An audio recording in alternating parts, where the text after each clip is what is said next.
What happens when the kitchen aromas of your childhood become wisps of memory, fading like Polaroid snapshots tucked away in dusty albums? Those special dishes made with recipes never written down but passed through generations of capable hands have quietly disappeared from everyday tables. In this video, we're pulling open Grandma's recipe box to rediscover those meals that defined visits to grandparents' homes in the 1970s, each one telling its own story of comfort and care. Tuna noodle casserole. The moment you stepped through your grandparents' front door on a chilly winter afternoon, that unmistakable aroma would hit you. Tuna noodle casserole bubbling away in the oven. This wasn't just any casserole, this was Grandma's special version that somehow transformed humble ingredients into pure comfort. Wide egg noodles swimming in creamy mushroom soup flecked with chunks of canned tuna and dotted with bright green peas. The true magic happened on top, that perfect golden crust of crushed potato chips and melted cheddar that crackled under your fork. Remember how Grandma would always save the corner piece for you? That perfect piece with extra crispy edges and pools of melted cheese. She claimed it was because you were special, but looking back, I think she understood the universal truth that the corner pieces were simply superior. What made this dish so uniquely 1970s wasn't just the ingredients, but the way it represented that post-war era of convenience foods transformed by loving hands into something that felt homemade and special. Did your grandmother ever add her secret ingredient, a dash of Worcestershire sauce or a sprinkle of diced pimentos? Share your family's tuna casserole twist in the comments below. Now let's move on to another classic that could only be found at Grandma's house.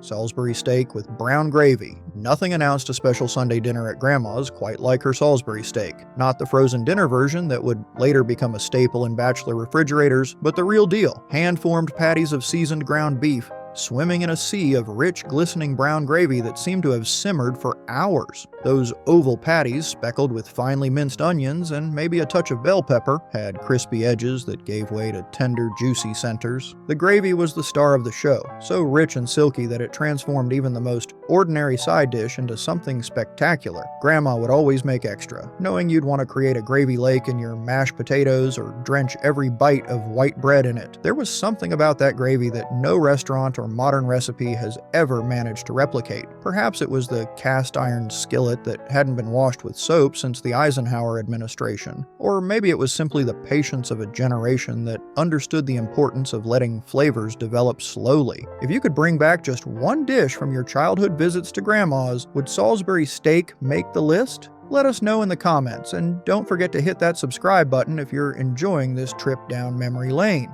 Beef stroganoff. When Grandma announced she was making beef stroganoff for dinner, even the pickiest kids in the family would suddenly develop an appetite. This was considered fancy dining in the 1970s home kitchen. Tender strips of beef simmered with mushrooms in a rich sour cream sauce, served over a bed of egg noodles. The dish felt European and sophisticated, a culinary adventure your parents might not attempt at home. What made Grandma's version special was her attention to detail. She'd pat the beef dry before searing it to get that perfect brown crust, and she never rushed the mushrooms, letting them release all their moisture before adding the rest of the ingredients. The sauce would be silky and tangy, with just enough paprika to give it that distinctive warm color. Some grandmothers even added a splash of cooking sherry, giving the dish a depth of flavor that seemed mysteriously adult to our young palates. The beauty of beef stroganoff was its ability to feel both comforting and special at the same time. Watching Grandma prepare it was like witnessing culinary alchemy, turning simple ingredients into something that felt worthy of a restaurant. As the sauce bubbled and reduced, filling the kitchen with its savory aroma, we'd hover nearby, hoping to be chosen for the all-important taste test before dinner was served. Jello mold salads. No discussion of 1970s grandparent cuisine would be complete without the iconic Jello mold salad. These wobbly, colorful creations were fixtures at every holiday gathering and Sunday dinner. Walking into Grandma's kitchen to see a shimmering ring mold centerpiece on the table meant this wasn't just an ordinary meal, it was a celebration. The 1970s were truly the golden age of suspended foods, and grandmothers were the undisputed queens of this culinary art form. Lime Jello studded with cottage cheese and pineapple chunks, cherry Jello harboring mysterious sliced bananas and chopped walnuts. Sometimes, if we were truly fortunate, or unfortunate, depending on your perspective, there might even be a savory version. Perhaps tomato aspic with suspended celery and olives, or the legendary ring around the tuna that combined lime gelatin with chunks of of canned tuna and vegetables. These creations existed in a fascinating culinary territory somewhere between side dish and dessert. Was it a salad? Was it a treat? The ambiguity was part of the charm, and the unmolding process was always a moment of high drama. Would it slide perfectly onto the serving plate, or would we witness the kitchen emergency of Grandma trying to patch together a collapsed Jello catastrophe? If you grew up in the 1970s, you know exactly the anticipation of watching that perfect mold slowly emerge from its pan, glistening in all its jiggly glory. We actually have a whole video dedicated to vintage Jello creations on our channel if you want to dive deeper into this fascinating food trend. And speaking of iconic 1970s dishes, let's talk about one that appeared at virtually every family gathering.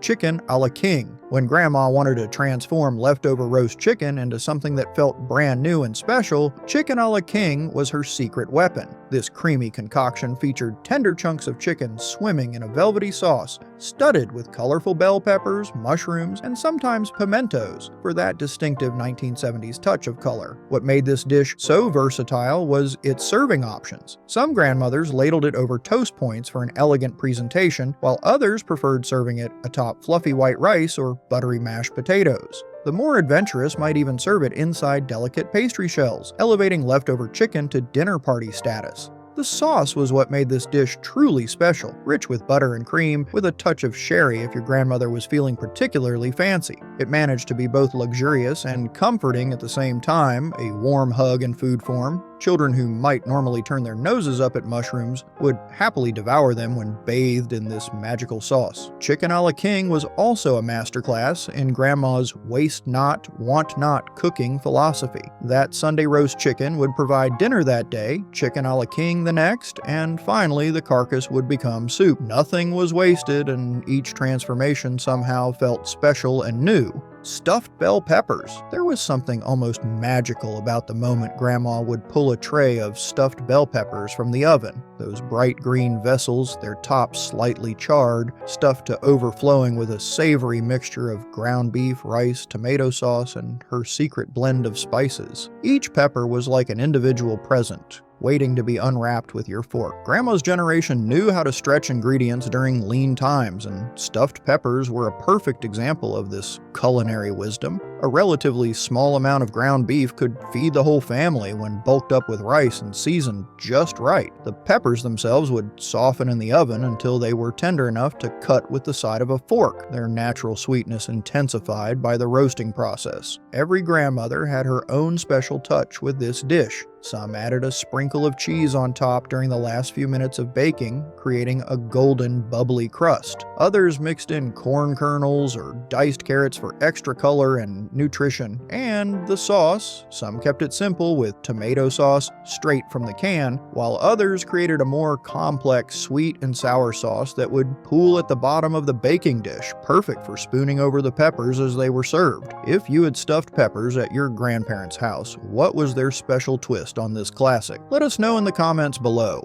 Chicken and dumplings. On cold winter days, nothing warmed both body and soul quite like Grandma's chicken and dumplings. This wasn't just comfort food, it was a connection to generations past, a dish that had sustained families through good times and lean ones. Walking into your grandparents' house to the sight of a big pot simmering on the stove, the kitchen windows fogged with aromatic steam, was like receiving a warm embrace before you'd even taken off your coat. What made this dish so special was its beautiful simplicity. Tender pieces of chicken swimming in rich, velvety broth topped with fluffy dumplings that were simultaneously light and substantial. Those dumplings, pillowy clouds of dough that soaked up the flavorful broth while maintaining their integrity, were the true test of a grandmother's skill. Too heavy and they would sink like stones. Too light and they would disintegrate into the soup. Regional variations abounded. Southern grandmothers might make flat, slick dumplings that were almost like noodles, while Midwestern grandmas often preferred the puffy biscuit-style version. Either way, the dish represented hours of slow, patient cooking. The chicken simmered until it fell from the bone, the broth rich with vegetables and herbs. In an era before instant pots and quick cooking methods, this dish embodied the loving investment of time that characterized a grandmother's cooking. The best part? Grandma always seemed to know exactly when you needed this dish the most, whether you were fighting off a cold, nursing a broken heart, or just needing a reminder of what home felt like. A bowl of chicken and dumplings was her way of saying everything would be alright. Swedish meatballs. Long before a certain Swedish furniture store made these savory meatballs famous worldwide, grandmothers were serving them at family gatherings and holiday celebrations. If you were lucky enough to have a grandmother with Scandinavian roots, or one who had befriended someone with the authentic recipe, Swedish meatballs were likely a treasured treat in your family's culinary rotation. What distinguished these from Italian-style meatballs was their distinctive blend of spices, the warm notes of nutmeg and allspice giving them a flavor profile that felt especially comforting during winter months. Smaller than their Italian counterparts, these delicate meatballs were perfectly sized for spearing with a toothpick at holiday gatherings or enjoying atop a mound of egg noodles for a satisfying dinner. But the real star was the gravy, a silky creamy sauce with a depth of flavor that belied its relatively simple ingredients. Some grandmothers added a touch of sour cream to give it tanginess, while others incorporated a spoonful of lingonberry jam on the side for that perfect sweet-savory balance. Each grandmother guarded her recipe carefully, often claiming some secret ingredient or technique that made her superior to all others. Swedish meatballs weren't just delicious, they were versatile. They could appear as an elegant appetizer at Christmas Eve celebrations, served from a chafing dish with decorative toothpicks nearby, or as a hearty family dinner on a cold winter night. Either way, they disappeared quickly, with everyone hoping there would be enough for seconds. We're unveiling these forgotten pieces of our culinary past every week now. If you don't want to miss our next journey down memory lane, that subscribe button is your time machine. Now let's continue with something truly special. Meatloaf with brown sugar glaze. Few dishes exemplify grandmother's cooking quite like a perfectly executed meatloaf. This humble yet satisfying creation was a weeknight staple in countless American homes throughout the 1970s, but somehow the version at Grandma's house always tasted better than anyone else's. Perhaps it was because she never followed a precise recipe, instead relying on touch and instinct honed over decades of cooking for her family. The meatloaf itself was a marvel of resourcefulness, stretching ground beef with breadcrumbs, oatmeal, or crushed crackers, binding it all together with eggs, and adding flavor with finely diced onions, bell peppers, and perhaps a splash of Worcestershire sauce. Some grandmothers tucked hard-boiled eggs into the center, creating a delightful surprise when the loaf was sliced. Others might layer cheese in the middle, creating a gooey heart that would delight the grandchildren. But what truly elevated Grandma's meatloaf to legendary status was that sweet, tangy glaze that caramelized on top during baking. Usually a simple mixture of ketchup, brown sugar, and perhaps a touch of mustard, this glistening crown transformed an everyday dish into something special. The corners of the loaf, where the glaze had caramelized most deeply, were always the most coveted pieces, sometimes causing minor squabbles among cousins at the dinner table. Served alongside mashed potatoes with a lake of gravy and some simply prepared vegetables, perhaps those canned green beans with slivered almonds that were so popular in the era, meatloaf represented the pinnacle of 1970s comfort food. It wasn't fancy, but it was made with love, and somehow that was the ingredient that made all the difference. Did your grandmother have a special meatloaf secret? Maybe she added a unique ingredient or had a special serving tradition. Share your memories in the comments below. Ham salad sandwiches. In an era before concerns about processed meats and sodium intake, ham salad sandwiches were a lunchtime luxury at Grandma's house. This spread, made by finely grinding leftover ham with mayonnaise, sweet pickle relish, and perhaps a touch of mustard, was the perfect example of the waste not, want not mentality that defined our grandparents' generation. That Sunday ham didn't just provide one meal, it would transform throughout the week. After serving it hot with all the fixings, the leftover meat would be repurposed into ham and bean soup, scalloped potatoes with ham, and the crowning achievement, ham salad. Using either a hand-cranked meat grinder, a fascinating contraption to young eyes, or the newfangled electric food processor that forward-thinking grandmothers might have received as a Christmas gift, the ham would be transformed into a spreadable texture. Served on soft white bread, crusts removed for the grandchildren of course, this pink creamy concoction was both familiar and special. Some grandmothers piped it through a pastry bag onto dainty bread rounds for ladies' luncheons, while others kept it casual,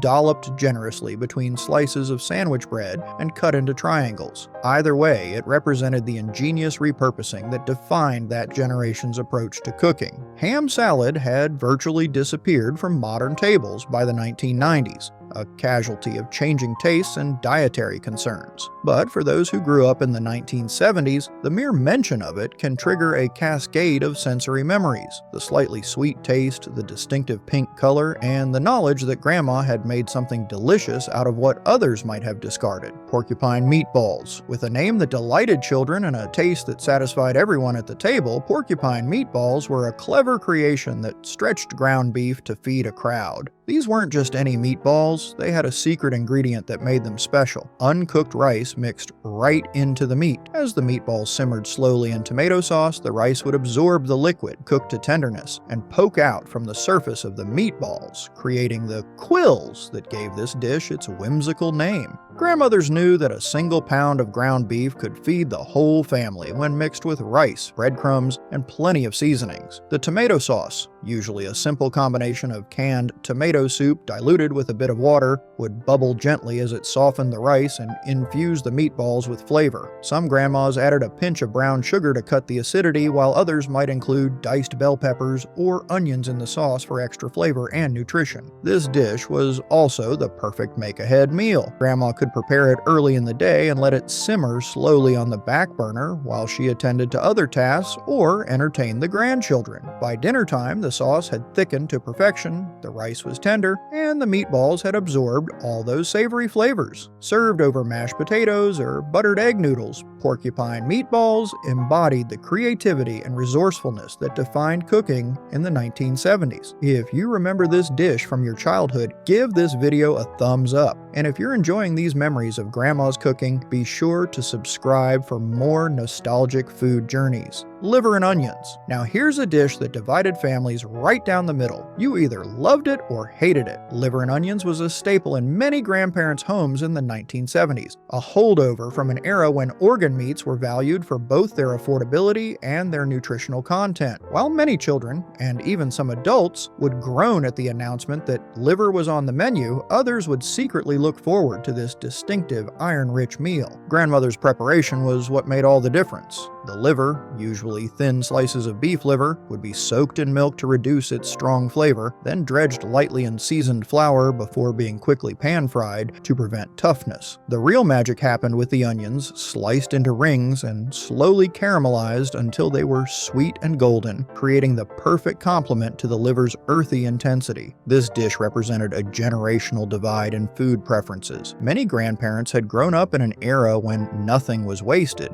when organ meats were appreciated rather than avoided, and when the nutritional benefits of liver, particularly for building strong blood, as many grandmothers would say, outweighed concerns about its distinctive taste. By the 1970s, liver was already beginning its decline in popularity, but it remained a fixture in many grandparents' cooking repertoires. For those who acquired the taste, liver and onions at Grandma's house was something special, a connection to culinary traditions that stretched back generations. For others, it was the meal that taught them the art of pushing food around the plate to make it look like they'd eaten more than they actually had. Either way, it was a dish that has largely disappeared from American tables, a relic of a different approach to both cooking and nutrition. Ambrosia salad. If there was one dish that signaled a special occasion at Grandma's house in the 1970s, it was Ambrosia salad. This heavenly mixture of canned mandarin oranges, pineapple chunks, coconut, miniature marshmallows, and sometimes maraschino cherries, all bound together with sour cream or whipped topping, appeared at every holiday table and Sunday dinner throughout the decade. The name Ambrosia, food of the gods in Greek mythology, seemed perfectly apt for this sweet cloud-like creation that hovered somewhere between salad and dessert. Children would pile their plates high with this favorite, often bypassing more nutritious offerings in favor of this sweet treat that somehow counted as a legitimate side dish rather than dessert. What made Ambrosia particularly special was its association with celebration. Many grandmothers reserved this labor-intensive dish for holidays and special occasions. The careful draining of canned fruits, the precise cutting of sticky marshmallows, and the gentle folding of ingredients all represented an investment of time and care that communicated love to the family.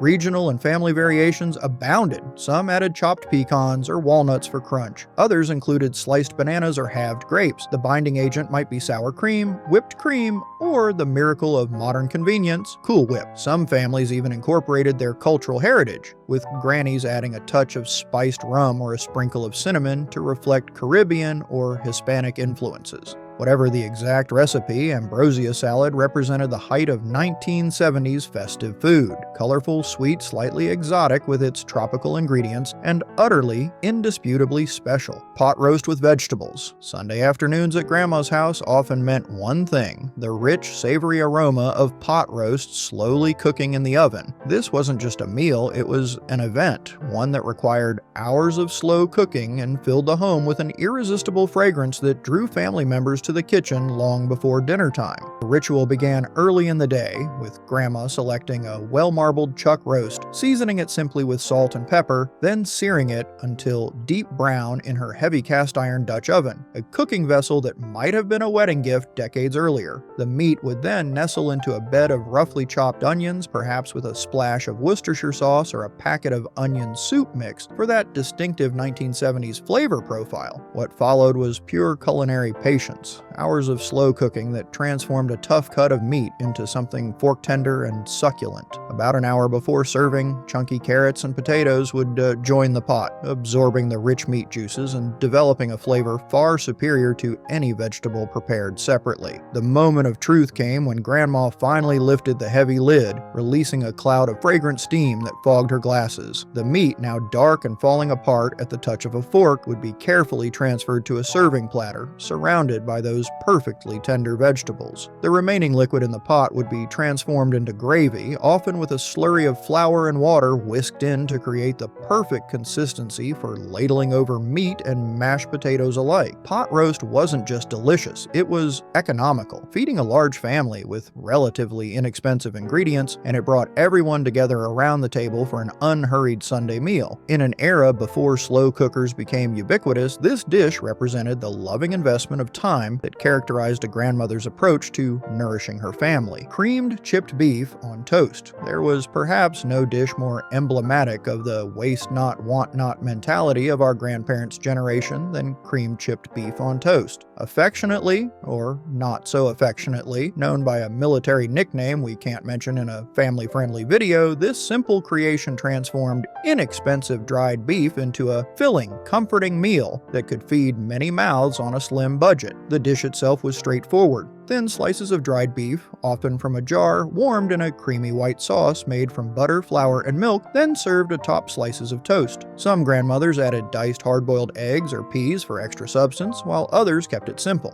The beef, with its intensely salty flavor, provided all the seasoning the dish needed, though a bit of black pepper was often added for good measure. What made this humble creation so memorable was its connection to personal history. Many grandfathers had eaten some version of it during military service, while grandmothers had prepared it during lean times when fresh meat was either unavailable or unaffordable. By the 1970s, it had transformed from necessity to nostalgia, a reminder of shared experiences and simpler times. For many children visiting their grandparents, creamed chipped beef represented a culinary curiosity, something they'd never encounter at home or in restaurants, a dish that belonged exclusively to their grandparents' generation. The combination of the smooth, creamy sauce with the chewy, salty beef created a textural experience unlike anything else, one that you either developed a taste for or politely declined when offered. Like many dishes from this era, creamed chipped beef has largely disappeared from American tables, casualty of changing tastes and dietary concerns. But for those who grew up with it, the mere mention can trigger powerful memories of mornings at Grandma's house, with the familiar smell of cream sauce bubbling on the stove and slices of white bread browning in the toaster.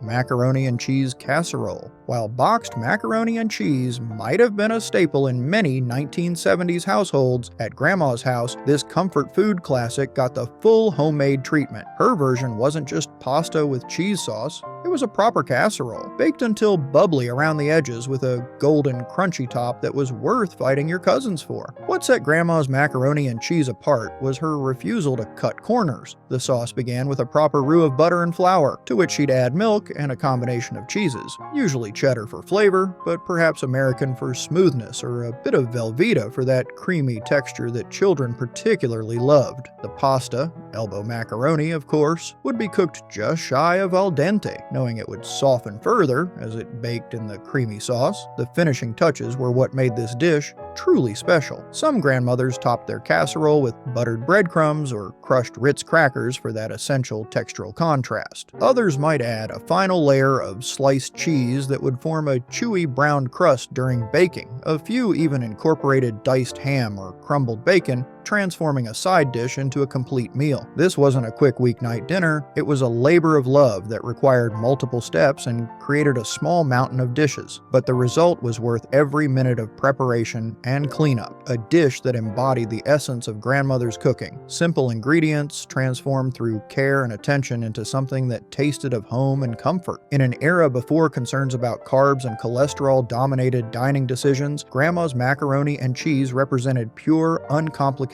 pleasure, a dish that children would request by name and that adults would secretly pile onto their plates when they thought no one was looking. Stuffed cabbage rolls. For families with Eastern European heritage, few dishes evoked memories of Grandma's kitchen quite like stuffed cabbage rolls. These tidy parcels, cabbage leaves wrapped around a savory filling of ground meat, rice, and seasonings, then slowly simmered in tomato sauce, represented the perfect marriage of old world tradition and new world practicality. Preparing this dish was an all-day affair that began with carefully removing whole leaves from a head of cabbage, often after blanching it to make the leaves pliable, and then trimming away the thick center ribs to make them easier to roll. The filling, typically a mixture of ground beef, sometimes mixed with pork, rice, eggs, and finely chopped onions, would be seasoned according to family tradition, perhaps with paprika, black pepper, and the distinctive warmth of allspice or cloves. Each cabbage leaf would be carefully filled and rolled, tucked into a neat package that would hold its shape during the long, slow cooking process, layered in a heavy pot with a simple tomato sauce, often just canned tomatoes with a touch of sugar to balance the acidity. The cabbage rolls would simmer gently on the back of the stove or in a low oven for hours, the flavors melding as the cabbage softened and the filling cooked through. What made this dish so special wasn't just its flavor, but the connection it represented to family heritage. Many grandmothers learned to make stuffed cabbage from their own mothers or grandmothers, often tweaking the recipe to accommodate American ingredients or tastes while maintaining the essence of the traditional dish. For children of immigrants, these cabbage rolls, variously called golubki, halupki, or sarma, depending on the specific cultural origin, provided a tangible link to their family's past. By the 1970s, as convenience foods dominated many American kitchens, dishes like stuffed cabbage rolls became special occasion fare, prepared less frequently but treasured all the more for their connection to family traditions that stretched back generations. Chicken pot pie. On chilly autumn evenings, when the wind whistled around the corners of Grandma's house, there was no warmer welcome than walking into her kitchen to find chicken pot pie in the oven. The rich aroma of buttery pastry browning in the oven, mingled with the savory scent of chicken and vegetables and creamy sauce, signaled that comfort and satisfaction awaited at the dinner table. Unlike the frozen versions that would later become a staple in many busy households, Grandma's chicken pot pie was made entirely from scratch, often using leftover roast chicken from Sunday dinner. The filling was a harmonious mixture of tender chicken chunks, carrots, peas, and perhaps some celery or potatoes, all bound together in a velvety sauce enriched with chicken broth and a touch of cream. But the true masterpiece was the crust, a flaky golden pastry made with real butter, or perhaps lard for those grandmothers who held to older traditions. Some made a proper double-crust pie, while others topped their creation with lattice strips or decorative pastry cutouts. Either way, that crust, simultaneously tender and flaky, was the perfect complement to the savory filling beneath. Chicken pot pie exemplified the practical creativity of grandmother's cooking. It transformed leftovers into something that felt entirely new and special, stretching precious protein to feed the whole family. At the same time, it required real skill to execute well, from making perfect pastry to achieving the ideal consistency in the filling, neither too runny nor too thick. Each family had their preferred version, of course. Some loved a pie swimming in gravy, while others preferred a thicker filling that would hold its shape when served. Some added herbs like thyme or sage, while others kept the seasoning simple with just salt and pepper. Whatever the specific recipe, chicken pot pie represented the essence of grandmother's nurturing, a dish that warmed both body and spirit on days when both needed a little extra care. If you've ever had a slice of love served on a plate, it was probably your grandmother's chicken pot pie. And speaking of slices of love, let me tell you about our final memorable meal from Grandma's 1970s kitchen. Homemade beef stew. There was perhaps no dish more perfectly suited to a grandmother's patient, nurturing approach to cooking than beef stew. This humble yet deeply satisfying creation embodied everything we loved about visiting Grandma's house. It was warm, comforting, unpretentious, and somehow tasted better each time she made it. The process began early in the day, with Grandma cutting tough, inexpensive beef, usually chuck around, into cubes, then browning them patiently in her heavy Dutch oven. This critical step, which she would never rush, created the foundation of flavor that defined her stew. Onions would join the meat, softening and caramelizing, before the addition of broth, tomatoes, or sometimes a splash of red wine if Grandpa didn't notice his cooking wine disappearing. Then came the long, slow simmer. Hours of gentle cooking that transformed tough meat into morsels so tender they practically melted on your tongue. About an hour before dinner, chunks of carrots, potatoes, and perhaps some celery or pearl onions would join the pot, cooking just long enough to soften while maintaining their integrity. The stew would thicken naturally as it cooked, perhaps with a little help from a sprinkling of flour or a paste of butter and flour rolled into tiny balls and dropped into the bubbling mixture. By dinner time, the kitchen windows would be fogged with aromatic steam, and the stew would have developed that distinctive rich brown color that signaled perfect doneness. Ladled into deep bowls and served with crusty bread for sopping up every last drop of the savory broth, Grandma's beef stew wasn't just a meal, it was a full sensory experience that spoke of home, security, and unconditional love. What made her stew so special wasn't exotic ingredients or complicated techniques, rather, it was the investment of time and attention, the willingness to let flavors develop slowly, to check occasionally, and adjust seasoning as needed, to understand intuitively when the meat had reached that perfect texture. In an age before slow cookers and instant pots, making beef stew was an act of devotion, a day partially anchored to the kitchen to create something that would bring joy to the family table. The meals we've explored in this video are more than just food, they're time capsules of an era when cooking was an expression of love, when family recipes were passed down through demonstration rather than Pinterest boards, and when a grandmother's kitchen was the heart of family gatherings. While some of these dishes have fallen out of fashion, replaced by more modern, global, or health-conscious options, they live on in the memories of those lucky enough to have experienced them firsthand. If this trip down culinary memory lane brought back some good memories for you, hit that like button and consider subscribing for more nostalgic journeys. Do you ever find yourself craving the snacks you grew up with in the 1970s? In this video, we're taking a tasty trip back in time to explore 20 famous snacks from the 70s that we miss today. From space food sticks to bonkers candy, these iconic snacks were a huge part of childhood and family life back then. Stick around, you might just remember a few of these favorites from your own lunchbox. Space food sticks. Space food sticks were a snack straight out of the space race era, designed to tap into the excitement around NASA's moon missions. Developed in collaboration with the Pillsbury Company and NASA in the late 1960s, these energy bars were marketed as the same kind of food astronauts would eat in space. For kids in the 1970s, eating space food sticks felt like participating in the excitement of the final frontier. They came in flavors like chocolate, peanut butter, and caramel, and had a chewy, dense texture that made them feel substantial, almost like a protein bar. You probably remember seeing these advertised during Saturday morning cartoons or in the lunchboxes of your friends. They were sold as a futuristic snack, a symbol of innovation, and something that connected everyday people to the space age. Space food sticks were wrapped in foil, adding to their space vibe, and kids loved the idea of eating something that astronauts might be munching on while orbiting the Earth. What made them special wasn't just the marketing, it was the fact that they were genuinely a bit different from other snacks. They weren't overly sweet, and the chewy texture gave them a unique eating experience. For many, space food sticks represented the curiosity and technological excitement of the 1970s. Marathon Bar.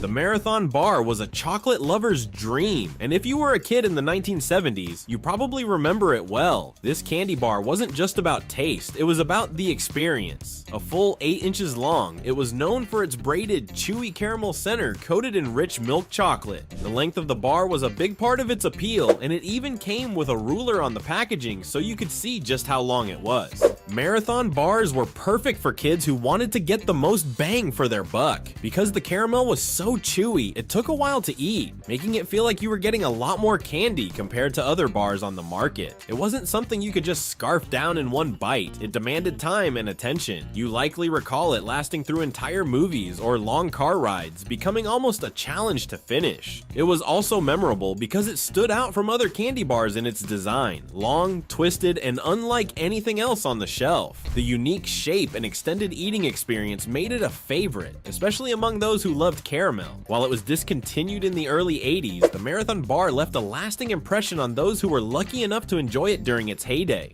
Freshen Up Gum. Freshen Up Gum was a standout product in the world of chewing gum during the 1970s because of its unique twist. Literally, each piece of Freshen Up had a liquid center, which burst in your mouth when you bit into it. This unexpected splash of flavor was what made the gum so memorable. With flavors like peppermint, spearmint, and cinnamon, Freshen Up gave you a hit of freshness that regular gums didn't offer. The experience of chewing Freshen Up was almost like having two products in one.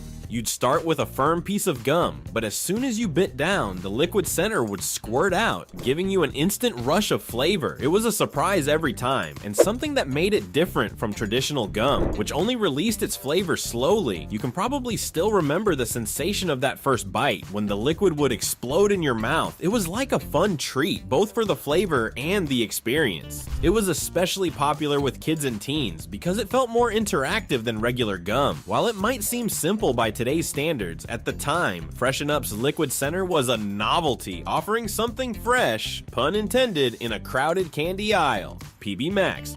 PB Max was a short-lived but unforgettable snack in the late 1970s and early 1980s. If you were a fan of peanut butter, PB Max was the ultimate treat. It featured a thick layer of creamy peanut butter sprinkled with crunchy oats or cookie bits, all topped off with a generous coating of milk chocolate. The mix of textures, smooth, crunchy, and creamy, was what made PB Max such a standout snack. This was not your typical candy bar. PB Max had a heft to it. The peanut butter flavor was rich and intense, giving it a more substantial feel than other snacks. It was marketed as a more grown-up, indulgent snack, but kids and teens loved it for its decadence. You might remember finding it at convenience stores or gas stations where it stood out on the shelf next to the simpler candy bars of the time.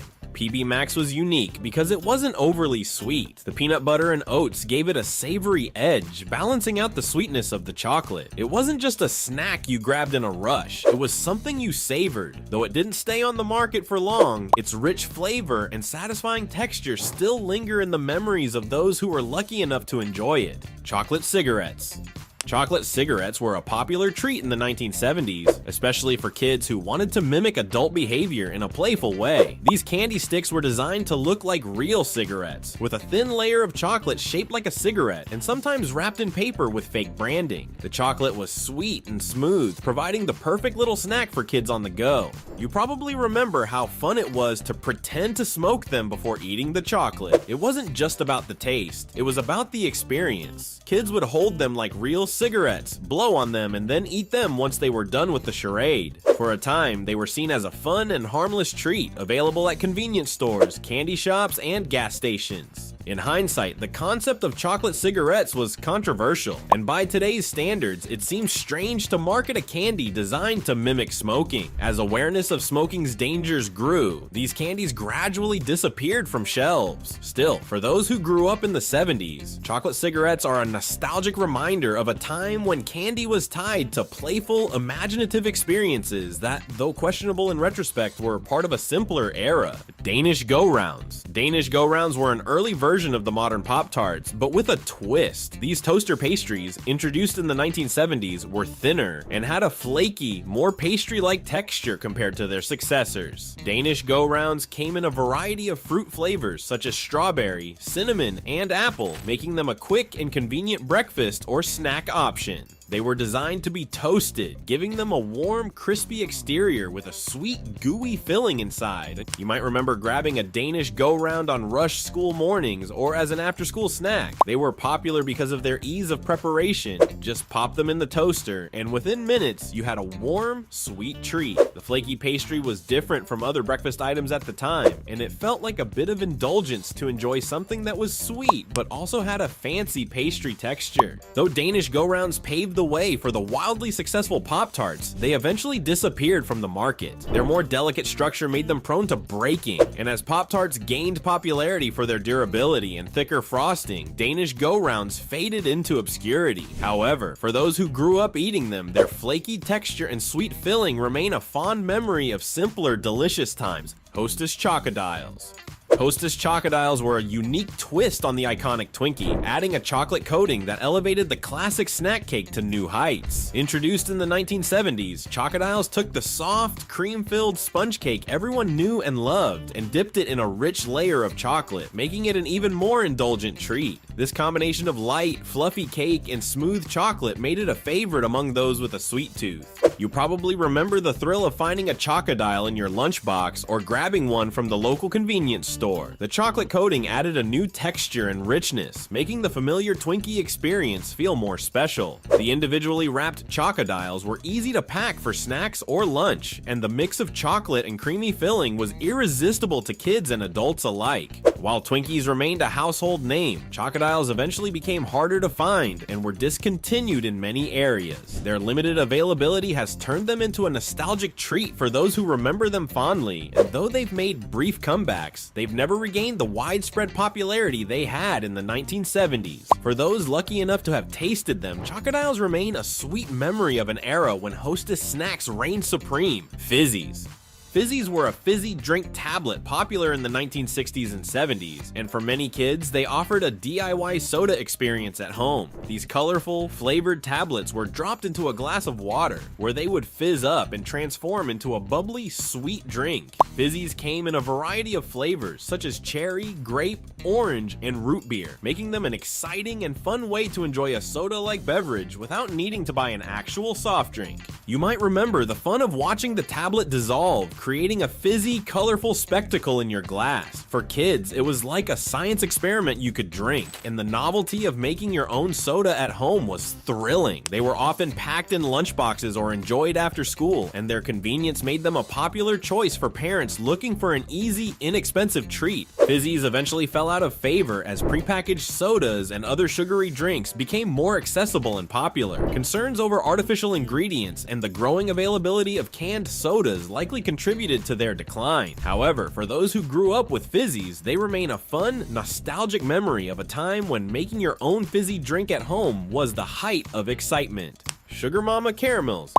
Sugar Mama Caramels were a rich, chewy treat that was beloved in the 1970s. These long, sticky caramel bars were covered in a layer of chocolate, offering a perfect combination of sweetness and chewiness that could last for what felt like forever. They were part of the Sugar Daddy and Sugar Babies family, but the Sugar Mama bars stood out due to their chocolate coating, making them a more indulgent and satisfying option for caramel lovers. You likely remember how sticky these bars were, requiring some serious dedication to eat. It wasn't a snack you could finish in a few bites. Sugar Mama Caramels had a way of lingering, both in flavor and texture. Whether you picked them up at the corner store or found one tucked into your Halloween candy stash, Sugar Mama Caramels were a go-to for kids who craved something sweet but substantial. As trends in candy shifted toward lighter, less sticky options, Sugar Mama Caramels started to disappear from shelves. Their chewy, sticky texture didn't quite fit into the changing candy landscape, but for those who enjoyed them, the bars remain a nostalgic reminder of a time when candy required a bit of effort and tasted all the better for it.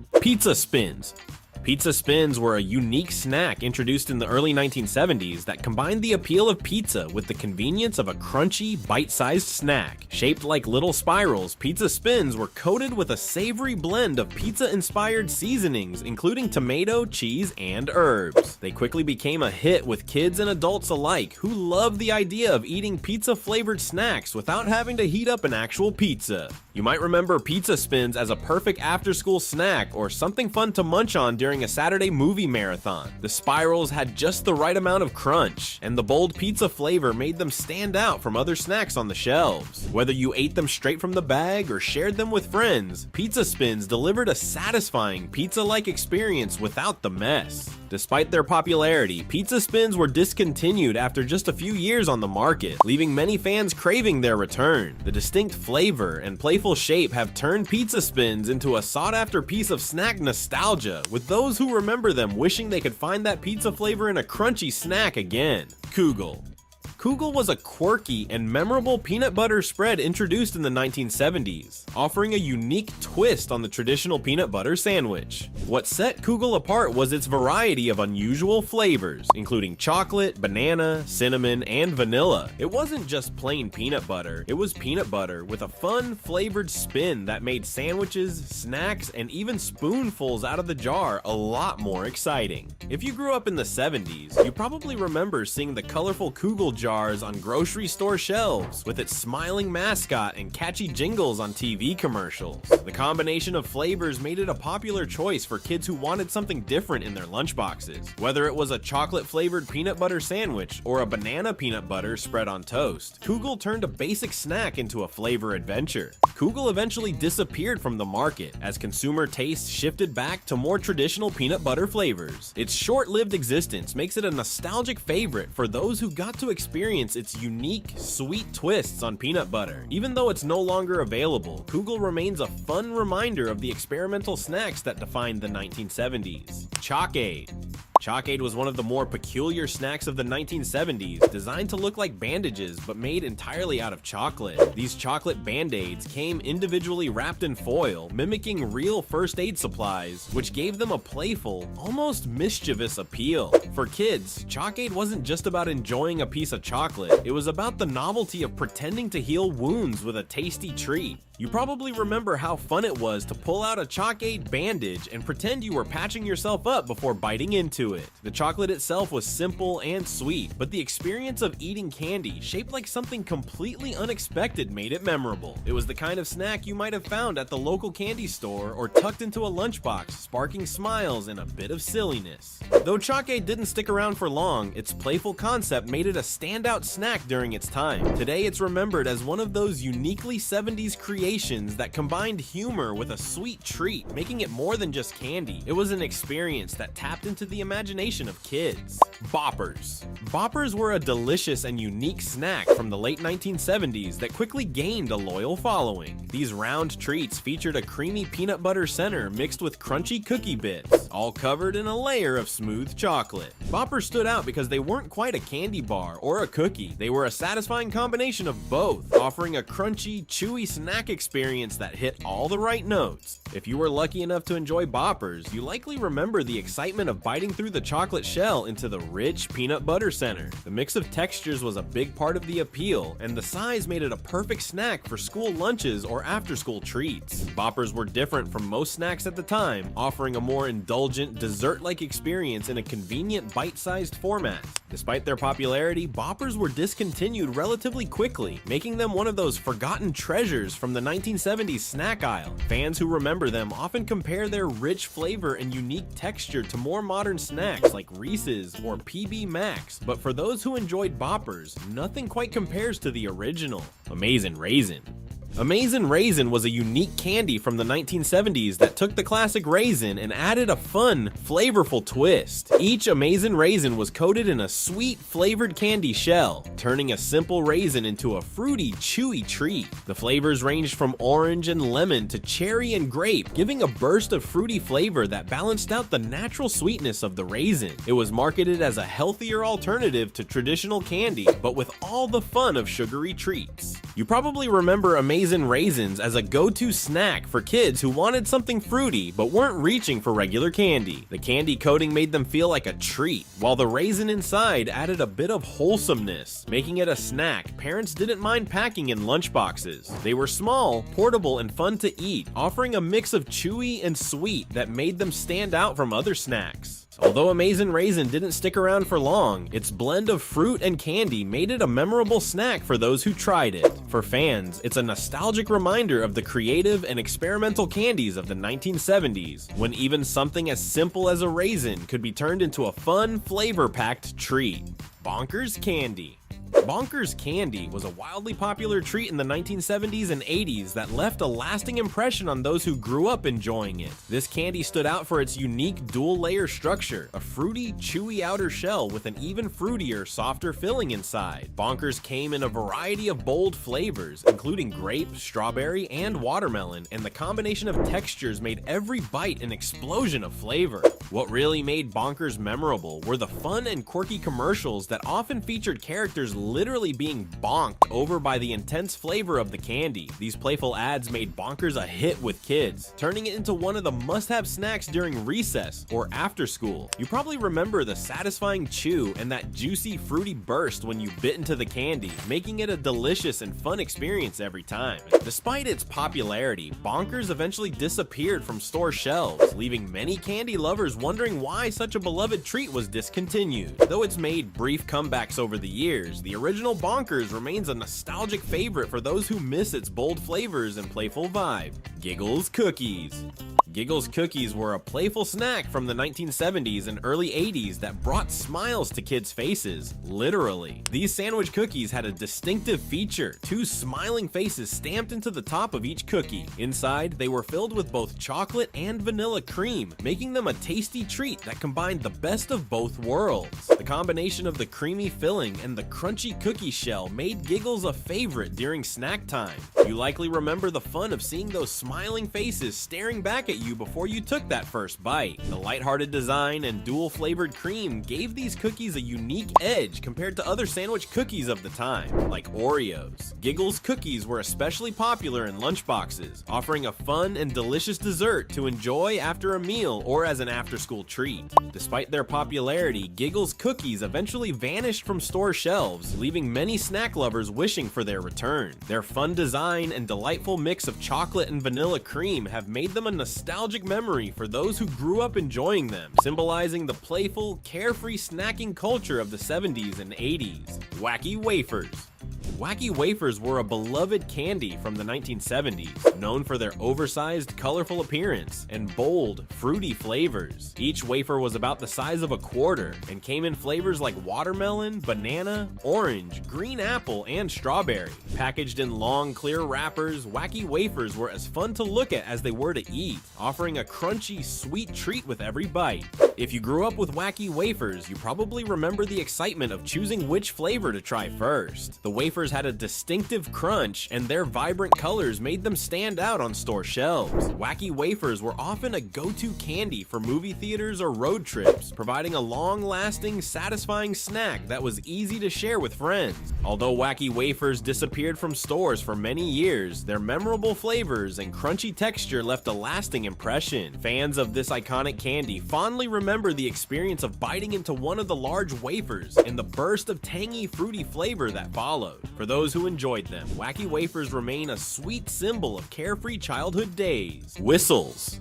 Whistles were one of the more playful snacks of the 1970s, combining both food and fun. These whistle-shaped cookies weren't just for eating. They had small holes that allowed you to blow through them, making a whistle sound before taking a bite. The cookies themselves had a mild, buttery sweetness, similar to traditional butter cookies, and came in small, colorful packaging that made them perfect for lunchboxes or after-school snacks. You might remember the joy of sitting with friends, taking turns blowing through the whistles before finally indulging in the crispy treat. It wasn't just about the taste, it was the experience of turning your snack into a toy. This added element of interaction made them especially popular among kids, who loved combining the simple pleasure of a cookie with the fun of making noise. The design of the cookie, with its functional whistle shape, made it stand out from other treats at the time. Whistles were a common feature at birthday parties, where their unique shape and fun design made them a hit. While the flavor was simple and sweet, the playful experience of the snack was what truly set it apart, offering kids something a little different than the usual cookie or candy bar.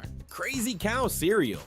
Crazy Cow cereal was a breakfast favorite in the 1970s, offering not just a crunchy, sweet cereal, but a fun twist that made it stand out. The cereal came in two flavors, chocolate and strawberry, but the real magic happened when you poured milk over it. As the cereal pieces soaked in the milk, they transformed the liquid into a flavored milkshake-like drink, chocolate or strawberry, while still delivering a satisfying, crunchy bite. You might remember how exciting it was to watch your bowl of cereal slowly turn into a sweet, colorful pool of flavored milk. The concept of turning regular milk into something that resembled a milkshake was a huge hit with kids, making Crazy Cow not just a breakfast, but an event. The chocolate and strawberry flavors were both rich and satisfying, catering to kids with a sweet tooth who wanted more from their cereal than just crunch. The playful cow mascot on the box, along with the promise of flavored milk, made Crazy Cow cereal a breakfast favorite for many households. While it wasn't around for long, its unique selling point of transforming milk into a flavorful drink gave it a special place in the lineup of fun, interactive cereals of the 1970s. Screaming Yellow Zonkers. Screaming Yellow Zonkers were a bright and bold snack from the 1970s that stood out not just for their unique flavor, but also for their quirky packaging.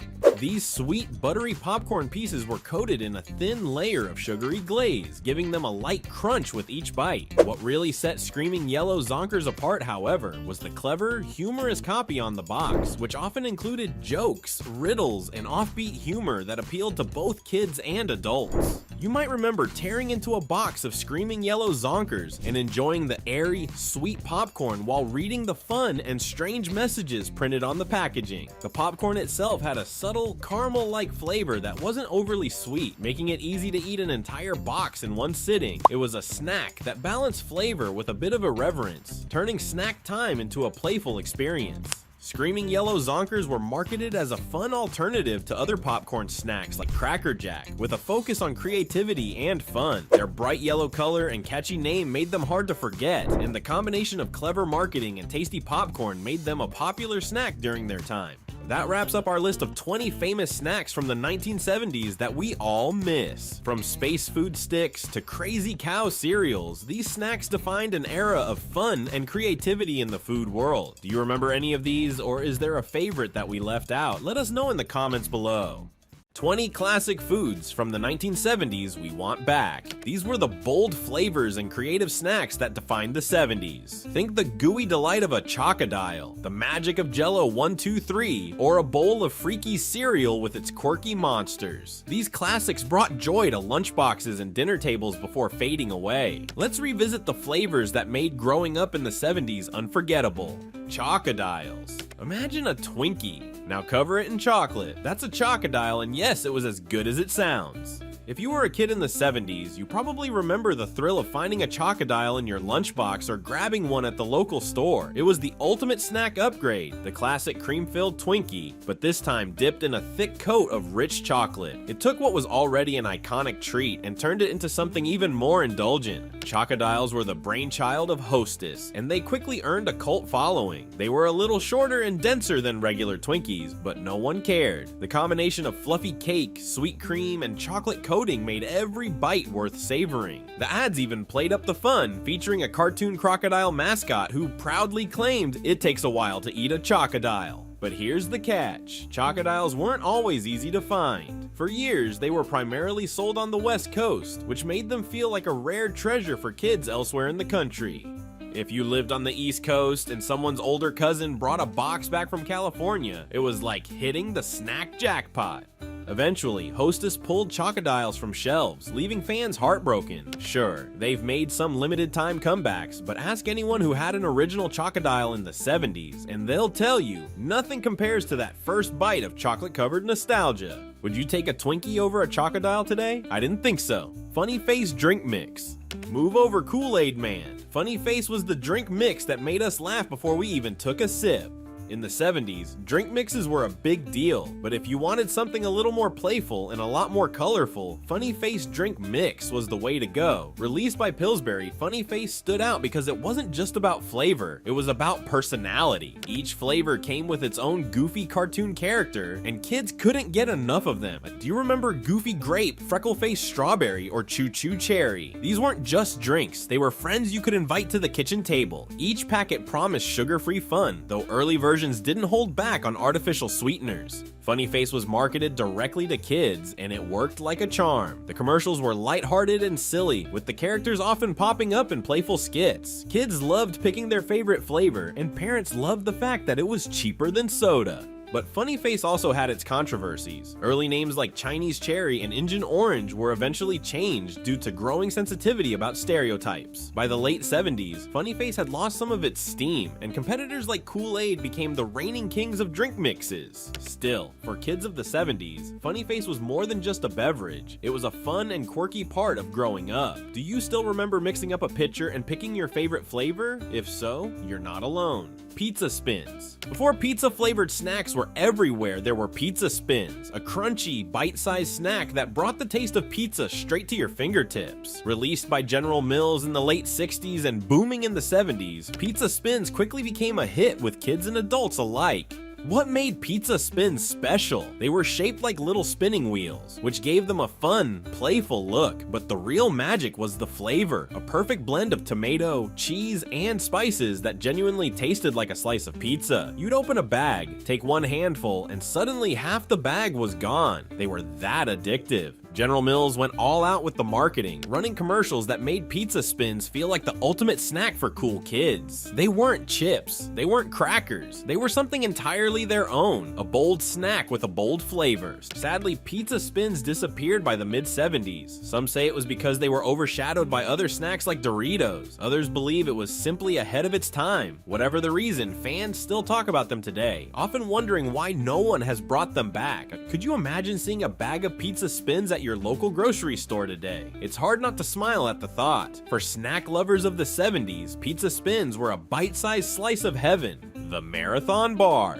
It wasn't just candy, it was a challenge. How long could you make a Marathon Bar last? If you were a kid in the 70s, chances are you remember unwrapping that iconic red wrapper to reveal a chocolate bar unlike any other. The Marathon Bar was a twisted masterpiece, caramel braided into a long, chewy rope covered in delicious milk chocolate. But what made it stand out wasn't just its flavor, it was the sheer size. It boasted a full 8 inches of candy, and let's be honest, it felt like it took forever to finish. Cadbury created this bar to last longer than the rest, and they weren't shy about saying it. Advertisements claimed it was the candy bar you can't eat quickly, turning its length and chewiness into part of the experience. The kids who tried to bite through it all at once? Well, they quickly learned to take their time.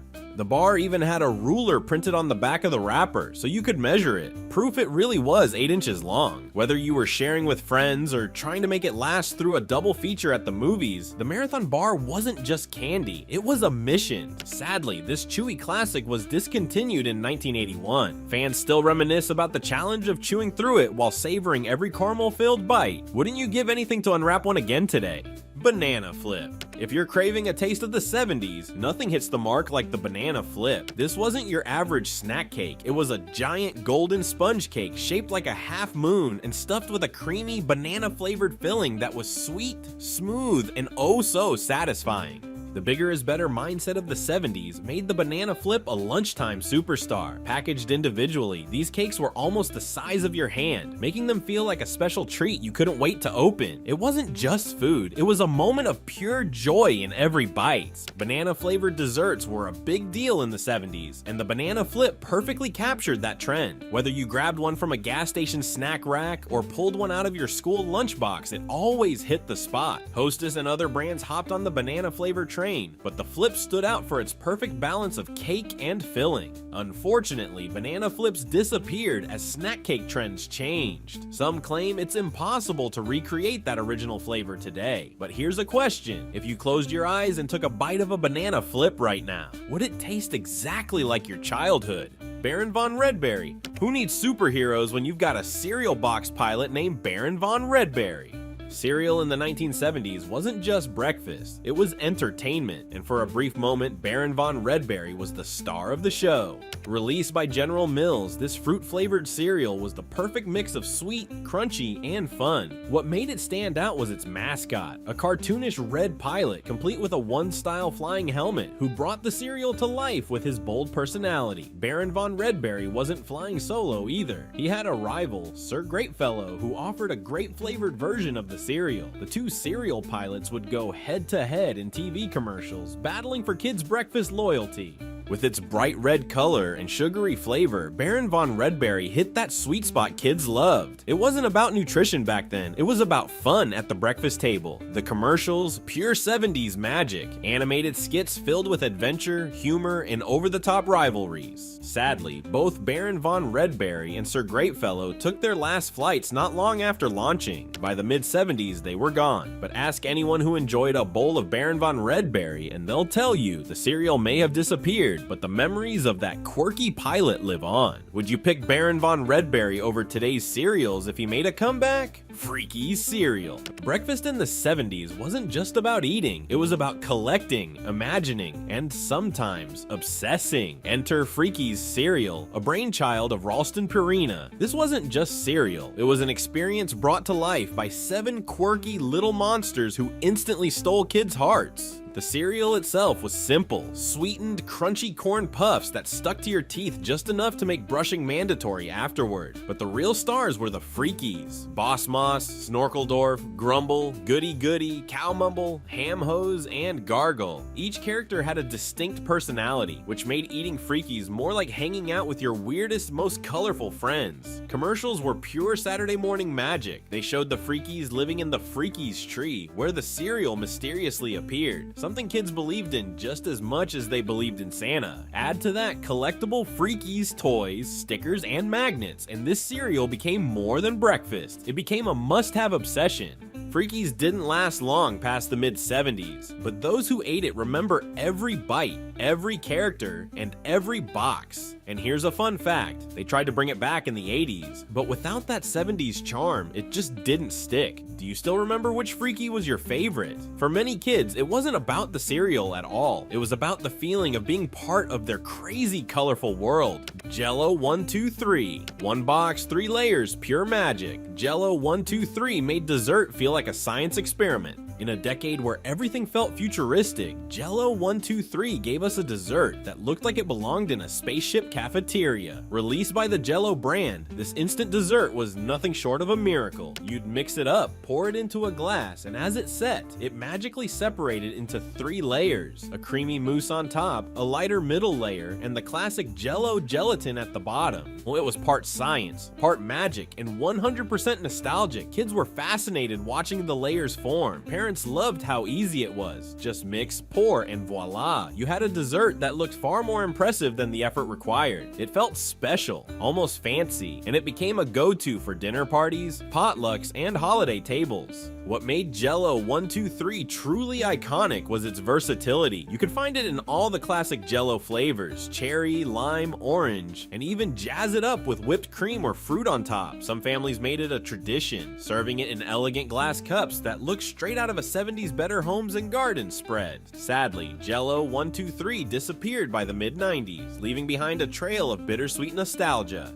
Could it be recreated today? Maybe, but it wouldn't have the same simple magic of watching those layers form while peeking into the fridge as a kid. Danish go-rounds. Pop-Tarts may have won the breakfast game, but Danish go-rounds walked so they could run. Before toaster pastries became a permanent breakfast staple, there were Danish go-rounds, the forgotten gem from the Kellogg's lineup. Launched in the early 70s, these pastries were like Pop-Tart's cooler older cousin. They came in a unique round shape with a flaky crust spiraling around a center of sweet, fruity filling. Think cinnamon rolls, but toaster ready and perfect for rushed mornings. What set Danish go-rounds apart was their combination of flavor and texture. You'd pop them in the toaster, and the result was a pure breakfast bliss. Crispy edges, gooey centers, and that unmistakable sugary glaze. Flavors like apple, cinnamon, and cherry made them an instant hit with kids and adults alike. Kellogg's marketed them as the ultimate convenience food, perfect for families on the go. But as trends shifted toward the now legendary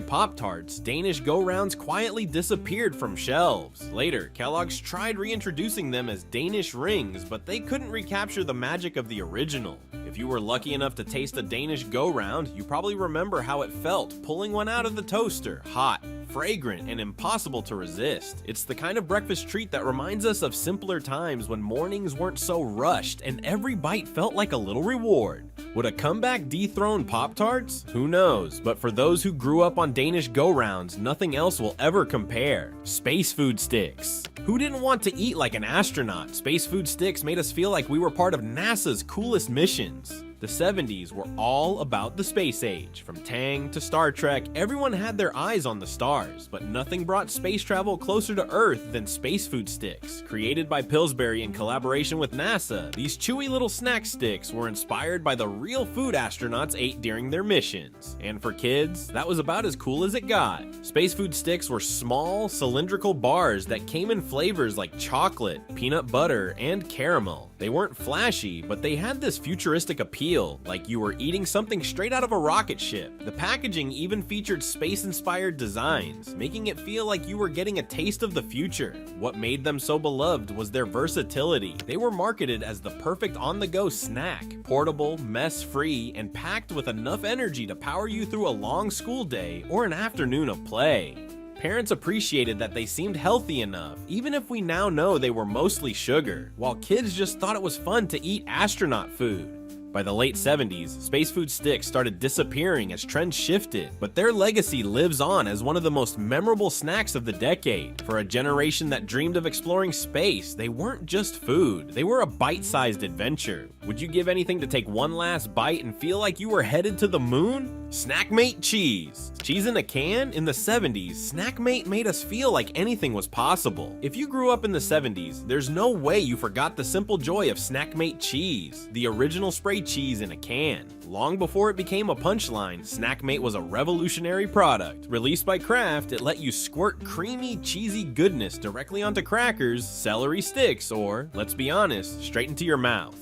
At the time, convenience was king, and Snackmate delivered. It was fast, fun, and just a little bit over the top. The commercials made it look effortless. Twist off the cap, press the nozzle, and voila! A perfect swirl of cheese appeared. For kids, it felt like magic. For parents, it was the ultimate party staple, turning ordinary crackers into fancy hors d'oeuvres. Snackmate came in flavors like sharp cheddar, Swiss, and even bacon cheese.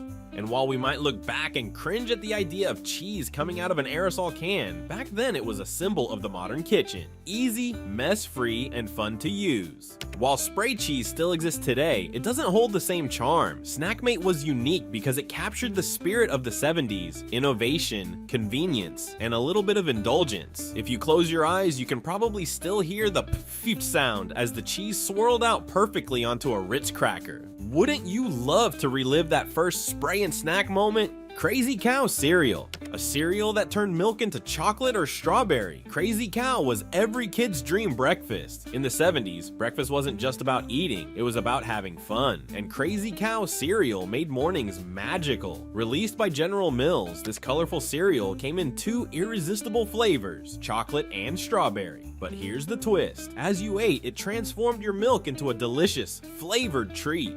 Imagine it. You'd pour Crazy Cow into a bowl, add milk, and suddenly the plain white milk would turn into a chocolatey or strawberry wonder. It felt like magic, and for kids of the 70s, this was enough to make Crazy Cow a legendary breakfast staple. The cereal itself was made up of small, crispy corn puffs coated in a sweet powder that dissolved as you ate, creating the flavored milk effect. Kids couldn't get enough of it, and parents, well, they tolerated it because it got their kids to finish breakfast. The commercials sealed the deal, featuring a cartoon cow mascot, goofy, colorful, and perfect for the playful 70s vibe.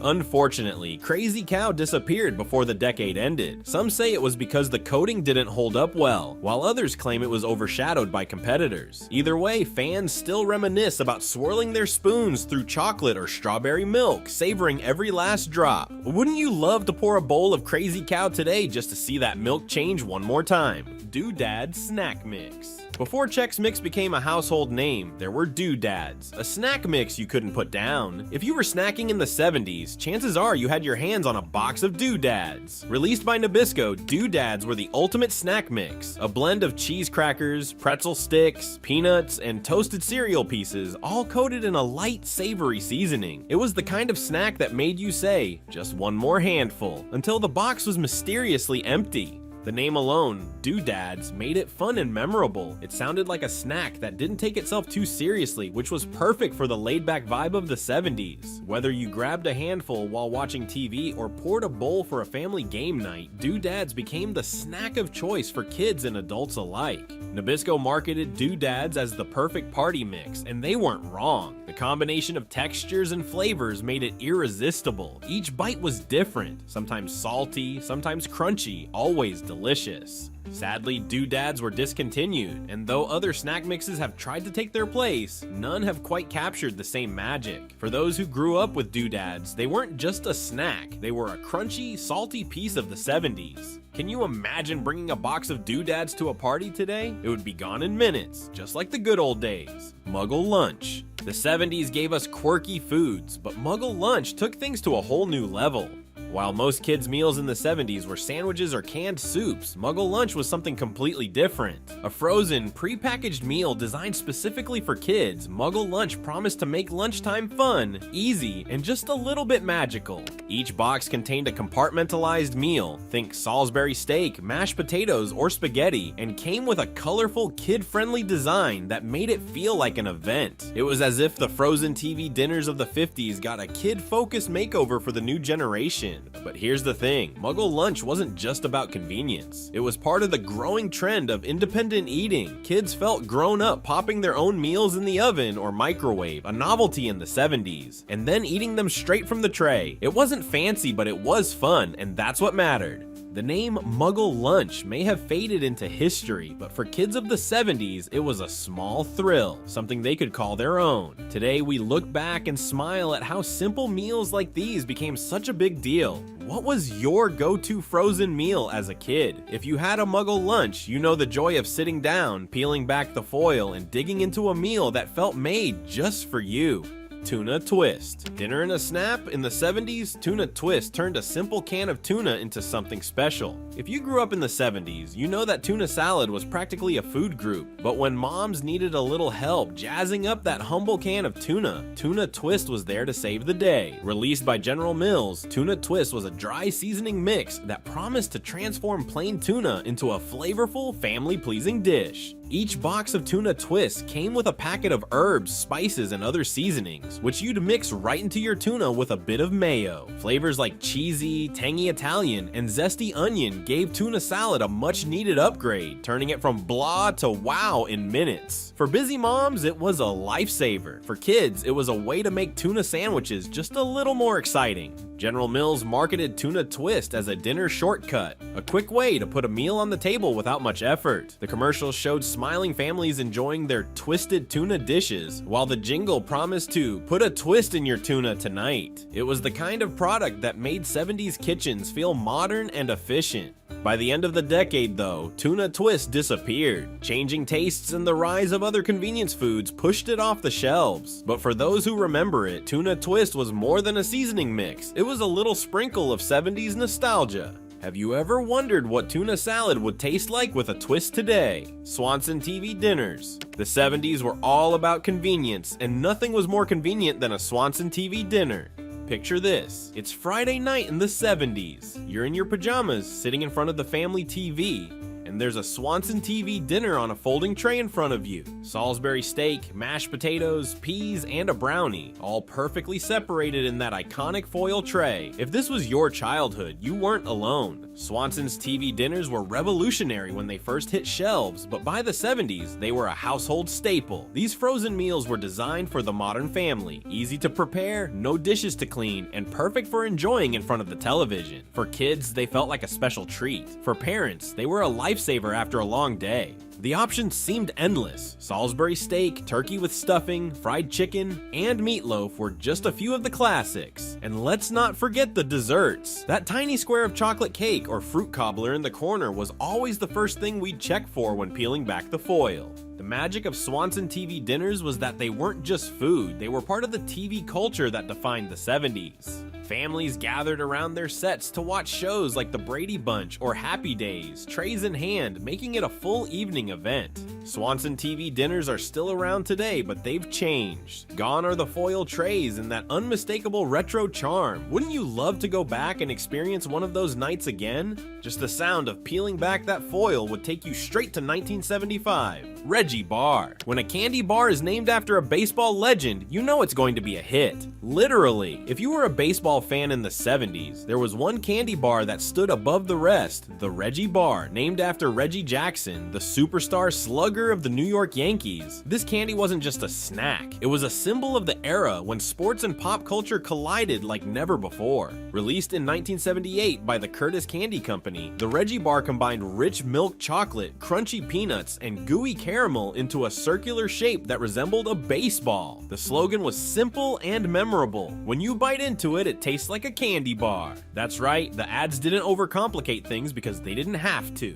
What made the Reggie Bar legendary, though, was the man behind it. Reggie Jackson was a hero to Yankees fans and a larger-than-life personality. After hitting 3 home runs in Game 6 of the 1977 World Series, he was dubbed Mr. October, and soon after, he got his very own candy bar. At Yankee Stadium, fans would throw Reggie Bars onto the field in celebration, an unusual honor that only added to its iconic status. Sadly, the Reggie Bar disappeared just a few years later, though it made a short-lived comeback in the 90s. But for kids of the 70s, unwrapping a Reggie Bar felt like holding a piece of history. Do you remember the first time you bit into one? For baseball fans and candy lovers alike, the Reggie Bar was a home run. Fruit Brute. He was a werewolf with a sweet tooth, and Fruit Brute was the monster cereal we didn't know we needed. The 70s were the golden age of monster cereals. Kids across America couldn't get enough of Count Chocula and Frankenberry, but in 1974, General Mills introduced a new member of the monster lineup, Fruit Brute. With his rainbow-striped overalls and big goofy grin, Fruit Brute was a werewolf who brought fruity flavor to the breakfast table. Fruit Brute cereal featured fruit-flavored corn puffs mixed with colorful marshmallows, much like its monster cousins. The ads were full of fun, with Fruit Brute howling for attention and joining the ranks of Count Chocula and Frankenberry in monster-themed antics. For kids, it wasn't just breakfast, it was an event. What made Fruit Brute stand out was its unique combination of fruity flavors. It had a slightly tart kick that set it apart from the chocolate and strawberry-heavy options of the time. Plus, the bright box art featuring Fruit Brute in all his cartoonish glory made it impossible to resist in the cereal aisle. Unfortunately, Fruit Brute was discontinued in 1982, making it one of the shorter-lived monster cereals, but it left behind a cult following, becoming a sought-after collector's item for cereal enthusiasts. Fun fact, Quentin Tarantino even featured boxes of Fruit Brute in his movies Reservoir Dogs and Pulp Fiction as a nostalgic nod to the 70s. Wouldn't you love to pour yourself a bowl and howl along with Fruit Brute one more time? Cheese Tidbits. Sometimes the best snacks come in the smallest packages. Cheese Tidbits were proof of that. If you were a kid in the 70s, Cheese Tidbits were probably your go-to snack for after school, movie nights, or road trips. These tiny golden squares of cheesy goodness were made by Nabisco, and they were downright addictive. Think of them as the predecessor to Cheez-Its, but with a flavor that many argue was even better. The appeal of Cheese Tidbits was in their size and taste. Each bite was a perfect little square with a crunchy texture and a bold, sharp cheddar flavor. You could pop them one at a time or grab a handful. Either way, they disappeared quickly, and the small box they came in made them feel like a special treat, something you could carry anywhere. Nabisco marketed Cheese Tidbits as a versatile snack. They were perfect for school lunches, parties, or just munching straight out of the box while watching Saturday morning cartoons. For parents, they were an easy solution to satisfy hungry kids, and for kids, they were simply irresistible. Sadly, Cheese Tidbits were discontinued, leaving fans heartbroken and searching for a replacement. While modern cheese crackers like Cheez-Its or Goldfish are popular today, they just don't have the same nostalgic charm or flavor that made Cheese Tidbits so special. Do you remember sneaking a few extra handfuls when no one was looking? Cheese Tidbits were small, but they left a big impression on snack lovers of the 70s. Concentrate cereal. It wasn't flashy or sugary, but concentrate cereal made you feel like you were starting the day right. In an era when cereal boxes were packed with cartoon mascots and bright colors, Concentrate cereal was the quiet achiever of the breakfast aisle. Released by Kellogg's, it wasn't trying to be fun, it was trying to be serious nutrition, and believe it or not, that's exactly what made it stand out to parents and kids alike in the 70s. Concentrate cereal came in a small, unassuming yellow box, and inside were tiny flakes that were almost powder-like. It didn't look like much, but it promised big results. The pitch. This cereal was packed with so much nutrition that you only needed a small amount to feel full and energized. For parents, it was a dream product, a breakfast that wasn't sugary junk food, but still something they could get their kids to eat. And kids? Well, once they added a spoonful of sugar or poured in a generous amount of milk, it actually tasted pretty good. Some even sprinkled it on top of other cereals for an added boost. Kellogg's marketed it as the ultimate fuel for the body and mind. And the simple yellow box with its clean design gave it an almost medicinal appeal, like a breakfast solution, not just a meal. Unfortunately, concentrate cereal disappeared in the late 70s as trends shifted back towards sweeter, more playful cereals. But for those who grew up with it, concentrate was more than just breakfast. It was a symbol of the era's focus on health and efficiency. Would you pour yourself a small bowl of concentrate today? If you're feeling nostalgic for the days when breakfast was about quality over quantity, you're not alone.